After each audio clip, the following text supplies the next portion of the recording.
Giro de Itália 2022, 12ª etapa. Na minha opinião, ninguém vai concordar, uma das melhores etapas do Giro de Itália até agora.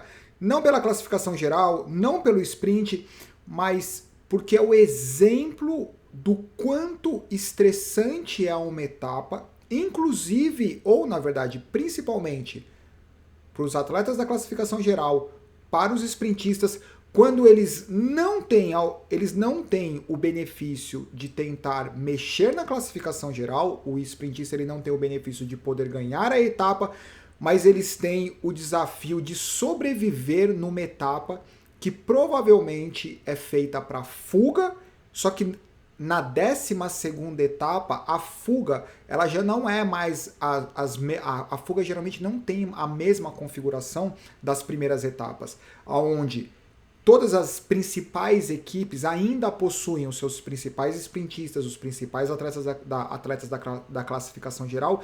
Então as maiores equipes, as principais equipes, elas estão com foco em proteger os principais interesses. Conforme o Giro de Itália vai passando, equipes importantes vão perdendo atletas da classificação geral, equipes importantes vão perdendo sprintistas, e isso vai abrindo oportunidade para que essas equipes, grandes equipes, comecem a liberar os atletas para tentar ganhar uma etapa. E a cada etapa que passa, você tem uma etapa a menos para ganhar uma etapa. E isso faz com que a prova, na verdade, hoje foi o primeiro dia que deve ter sido extremamente desgastante para os atletas da classificação geral e para os sprintistas. Falei. Vamos mostrar por quê. De novo, uma etapa de 200 quilômetros. Eu parei a imagem nesse ponto, porque aqui onde está rosa, os primeiros 100 quilômetros subida, do momento que eles saem de uma etapa de 200 quilômetros, certo? Guardem essa informação, os primeiros 100 quilômetros subindo. E já eu vou explicar o que acontece. Desce, sobe, desce, e daí os quilômetros finais em descida. Essa foi a movimentação inicial. O que acontece? Durante os primeiros 50 quilômetros, ninguém conseguiu abrir a fuga. Por quê? Primeiro que tinha o sprint intermediário, né, após 50 quilômetros, e segundo, existia muitos atletas tentando sair na fuga. E como eu já comentei, como vocês sabem, o que acontece? Todas as equipes que querem proteger a classificação geral, querem proteger bonificação de montanha ou bonificação de tempo, ou querem estar presentes na fuga, fica uma loucura no rádio de neutralizar as fugas que possuem atletas que podem oferecer algum tipo de ameaça para alguma equipe. Então os diretores esportivos, eles ficam freneticamente conversando com os ciclistas, e os ciclistas passando o que está acontecendo no pelotão, os diretores esportivos tentando olhar na televisão quem está presente na fuga para determinar se deixa a configuração da fuga ir ou se tenta neutralizar a fuga. Na etapa de hoje, 50 quilômetros e nenhuma fuga. Qual é a velocidade média? 55 km por hora de velocidade média. Lembra que eu mostrei lá no começo?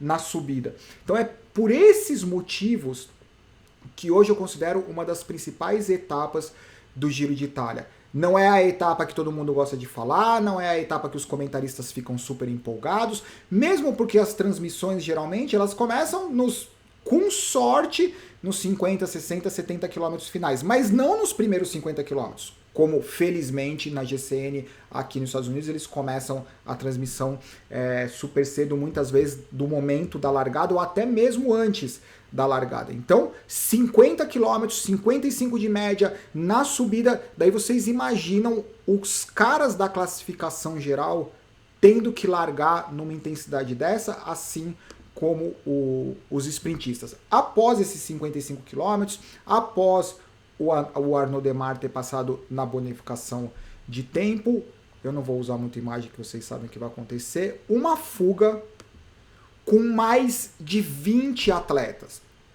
Agora vocês imaginam 20 atletas você tem diferentes atletas com diferentes características, com diferentes propósitos nessa fuga.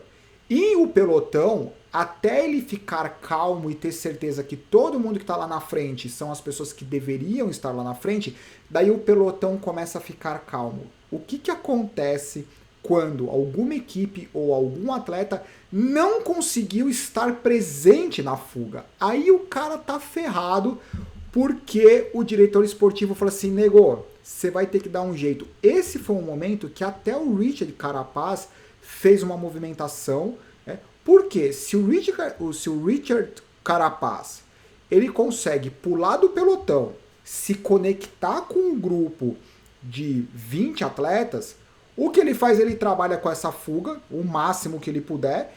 A fuga sabe que ele não tem interesse em ganhar a etapa, então todo mundo vai ajudá-lo, né?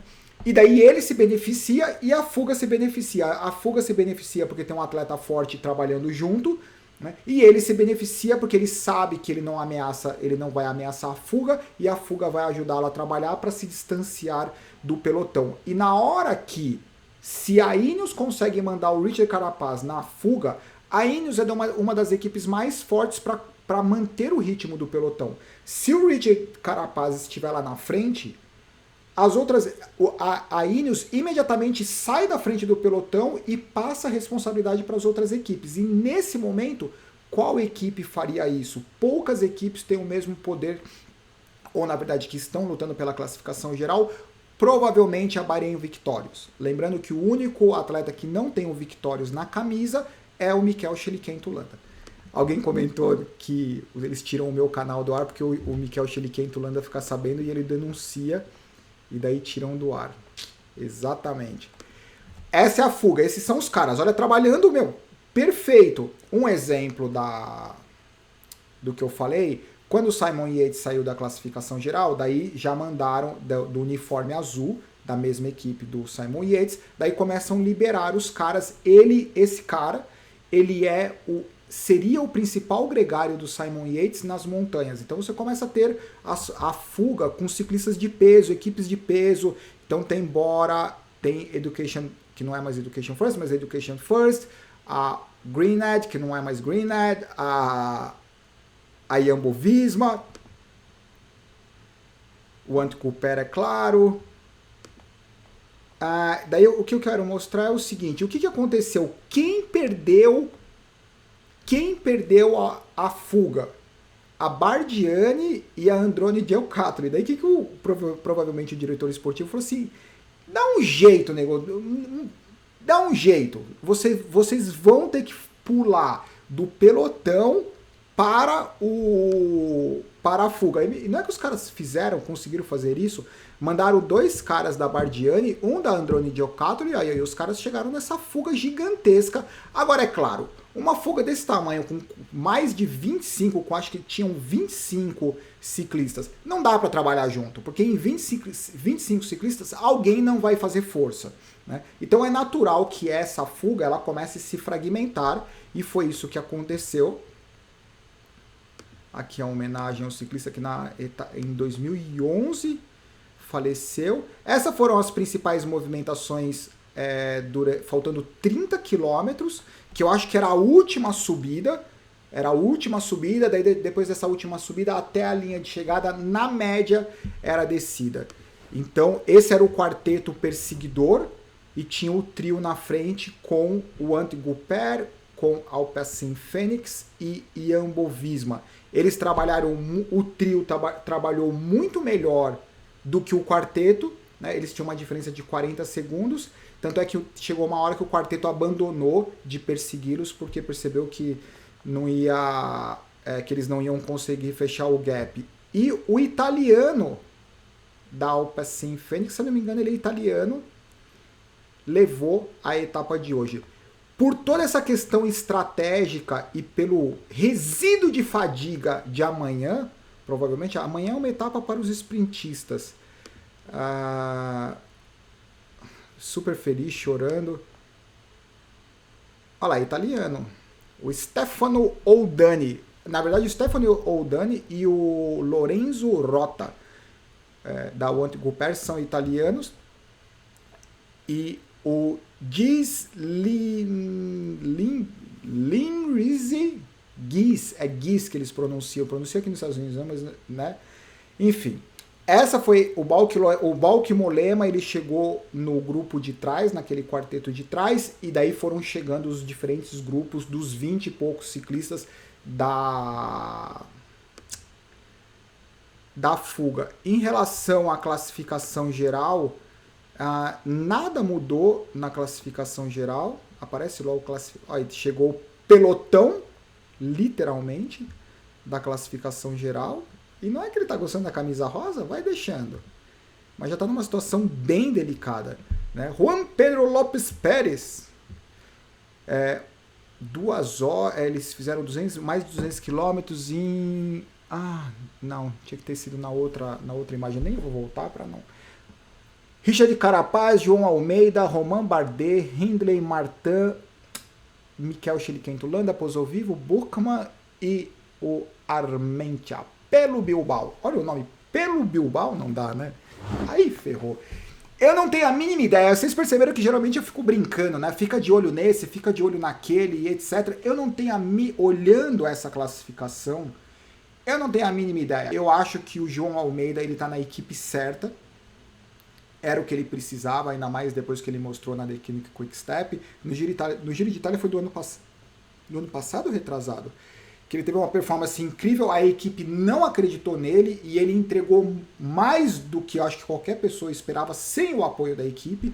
E agora ele está na UAE, né? Eu não tenho visto muito a UAE super protegendo ele, eu não sei se é o estilo dele ou eu não sei se ainda é prematuro para isso acontecer de forma mais visível. O Carapaz é uma grande interrogação, eu acho que por conta da configuração da Ineos, né? Eu não sei, eu tenho minhas dúvidas em relação, eu acho que vai ser, eu não sei, eu não tenho opinião. O Hindley e o Bardet, eu adoraria ver o Bardet fazendo algo, né? Eu acho que é isso. Amanhã é um dia de sprint, hoje foi um dia super estratégico, é uma pena que não existe o reconhecimento da galera em relação ao quanto esses dias são nervosos, né? Porque geralmente quem ganha não é ninguém conhecido, não muda a camisa de Clamino, não muda a classificação geral, então todo mundo acha que a etapa não aconteceu nada. E na verdade, para quem ficou até agora, é a frase do dia. Para não acontecer nada, os grandes interessados em diferentes classificações tiveram que fazer muita coisa justamente para não acontecer nada. Porque qualquer vacilada numa etapa de hoje, não é que o cara vai perder 10 segundos, 30 segundos, o cara vai perder um pelotão gigantesco e o cara vai perder 5 minutos. Acho que é isso, sintam-se à vontade com os comentários. Vocês estão tímidos, ninguém mais coloca o comentário. Tinha época que o cara colocava, descrevia, cadê vocês nos comentários, pô? Eu falo, fico falando aqui, ninguém comenta nada. Comenta aí, pô.